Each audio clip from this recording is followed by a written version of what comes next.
আজকে একটা স্পেশাল দিন। আজকের দিনে আমি মা হয়েছিলাম 8 বছর আগে। তো এই দুপুরবেলার দিকে মাই হয়েছিল, দেখতে দেখতে 8টা বছর পেরিয়ে গেল। তো মেয়ের জন্য আজকে সেই রকম তো আয়োজন করিনি, অনেককে বলে অনেক বড়সড় আয়োজন করিনি।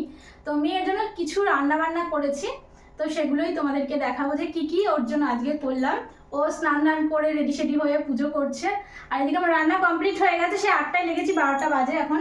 রান্না করেছি এইদিকে রান্না করেছি, দেখো ভেজ ডাল করেছি পনির টনির দিয়ে।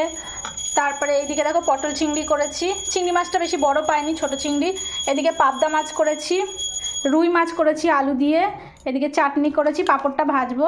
এদিকে 5 রকম ভাজি করেছি, স্যালাড গুছিয়ে রেখেছি, চিকেন করেছি। আর এদিকে দেখো পায়েস করেছি। আর চিকেনটা অনেকটাই এখানে, কারণ কয়েকজনকে বলেছি আমাদের মায়েদের বাড়ির। এদিকে ভাত আছে, সাদা ভাত। আর পাঁপড়টা ভাজবো, পাঁপড়টা একটু পরে ভাজবো।